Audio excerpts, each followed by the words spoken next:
Hey there, my wedding planning friends, and welcome back to my channel. If this is your first time here, thanks so much for clicking on my video. I'm Emily Summer. I'm a wedding planner based in Montana, and I make weekly videos on wedding planning tips and advice. Today's video is about everybody's favorite, and that is saving money on your wedding. So today I'm breaking down the top 10 most common ways other brides and people I have talked to have saved money on their wedding.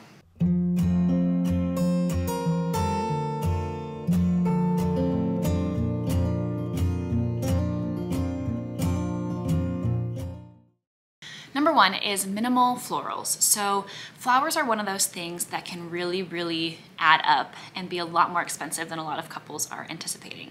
And so ways to bring this cost down while still having beautiful flowers at your wedding is to not have bridal party flowers. So not having bridesmaids bouquets or groomsmen boutonnieres or any additional florals outside of your bridal bouquet. If you have a large bridal party, this is a really great way to save money, as every bridesmaid bouquet could be anywhere, depending on the flowers that you have, anywhere from $50 to even $80, $90. So multiply that by how many bridesmaids you have, and that's a good chunk of money to be saving on flowers. Another way is to have bud vases rather than full arrangements for your reception. So rather than having pre-made full arrangements, larger flower arrangements on your guest tables or garland or something that's going to require a lot of blooms and a lot of stems, doing bud vases with just single stems and having several of them throughout the table is a great way to fill in the space and still have little pops of color and florals without needing not only the full labor to create an arrangement, but as many flowers in quantity per table. Another great way is to repurpose your flowers as much as possible. So being able to repurpose flowers that are at your ceremony into some space during your reception is another great way to save money on flowers. Number two, having a food truck instead of a full service caterer. This is a great way to potentially save money. It doesn't automatically mean you're going to save money by having a food truck over a full service caterer, so I want to lay that out there.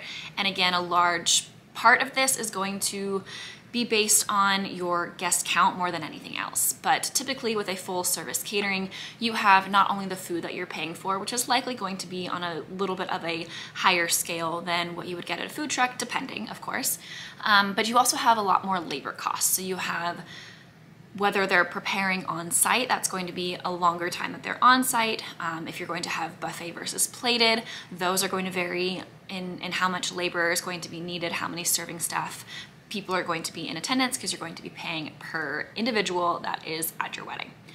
So with the full service catering, you just have a lot more labor costs and additional costs that go into it than something like a food truck.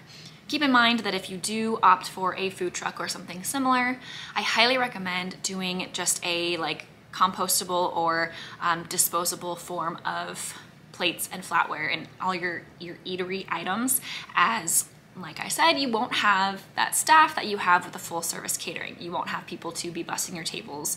You won't have people to fill your waters. All that kind of stuff that you have with a full service wait staff, you will not have with a food truck or a drop catering service. Number three, hosting a rehearsal dinner at an Airbnb or a place that you already have rented the day before. This can come with some stipulations, but in theory, if you are able to host your rehearsal dinner at either your venue that you are already paying for or an Airbnb that you are already reserved, have booked, or plan to use for your wedding weekend, this is a great way to save money on reserving the space at a restaurant or at some private spot to be able to have your rehearsal dinner. I did a whole video on weddings at Airbnbs, so I go into this a lot more in depth on kind of what to look for with this and things to keep an eye out for when planning any sort of, whether it's a wedding or rehearsal dinner, any kind of event at an Airbnb. So check that video out if you need a little bit more details, but the main thing I will say is don't just assume that any Airbnb you book, this is an option for you. A lot of Airbnbs, especially recently, not even the Airbnb themselves, the private owners of the Airbnb, but the company of Airbnb as a whole have been cracking down more on what is allowed as far as events go. So make sure this is an option for you before you plan to use that space. Number four is digital invites. This is something that we are seeing an increase in over the last couple of years, as postage and print and just printed stationery in general is another one of those things that can add up very quickly. So we're seeing more and more couples opt for some type of digital invite system, whether that is digital invites for just your save the dates and then having printed wedding stationery, or having vice versa, having printed save the dates and digital wedding invitations, so that you're not having to have the printing and postage costs for both of those. Or even just having digital RSVPs rather than having kind of what was traditionally done of having an RSVP card that is then mailed back to the couple that has your selection of yes or no that you are attending. This will save, again, an additional postage stamp price per guest for those RSVP cards. So at least having digitized RSVPs, if not full-on digital invites. Number 5, alcohol. Huge chunk of the budget goes to food and alcohol. So having a full open bar is obviously going to cost you the most amount of money, as you're going to be having to stock the bar with a lot more items. So opting for just beer and wine at your bar is the easiest way to save money on alcohol. And this is a route that a lot of couples are choosing to save money on the overall alcohol and bar tab. And guests are typically pretty happy about having free beer and wine all night, and not having the option of a liquor option is not a make or break situation for many people. Number 6, I 100% stole this from another YouTube video that I saw, and I thought it was such a cool idea. If you have a rather large space for your reception, like an indoor option that has maybe high ceilings or a lot of open space that feels like you need to fill it with some kind of decor. Obviously, decor, installations, those things can add up and be really expensive. And this particular girl was talking about having a video of the two of them projected onto one of the walls that will serve as kind of like a decoration. So it'll just be playing throughout the evening.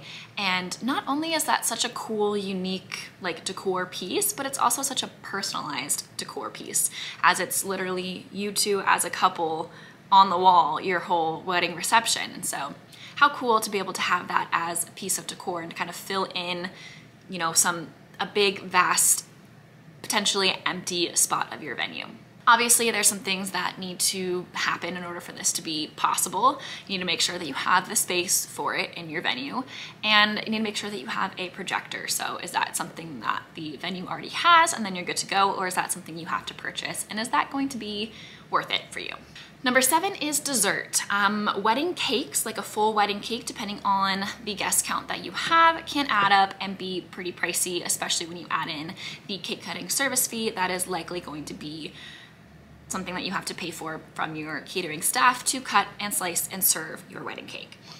A lot of couples are choosing to have just a variety of desserts or cupcakes or something similar that are a little bit easier, that you don't have to have anyone serving for their dessert, rather than opting for a traditional wedding cake, and this can often be less expensive than a full-on wedding cake.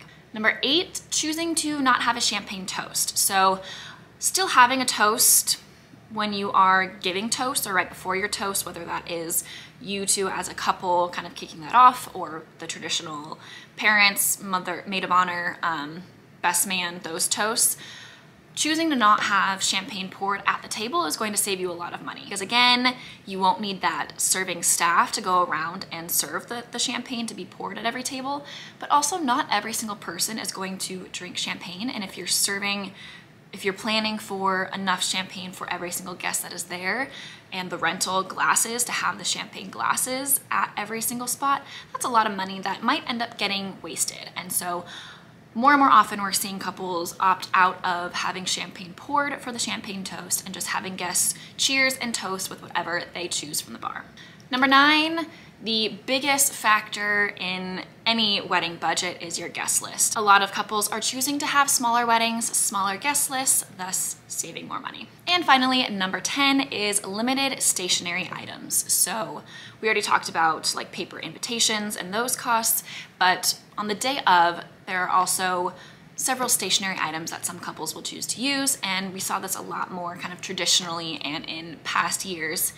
More and more recently, we're seeing couples opt out of those extra stationery items, such as a printed menu, such as a ceremony program, and just the amount of signage and printed items in general. If you have it in your budget, these are great detail pieces, especially for photos. So I'm not saying that they should never be used, but if you're trying to save money wherever you can, stationery items is another thing a lot of couples are choosing to skip and not pay for at their wedding. I get it, weddings are pretty expensive, and once the initial excitement wears off from getting engaged, a lot of couples have this sense of panic, like, oh my goodness, how are we going to pay for this? And there are a lot of ways that you can save money on your wedding and still have a great wedding experience for not only you, but for your guests as well. Hopefully you found this video helpful. If you did, please like and subscribe to get weekly videos on wedding planning tips and advice, and we'll see you next week.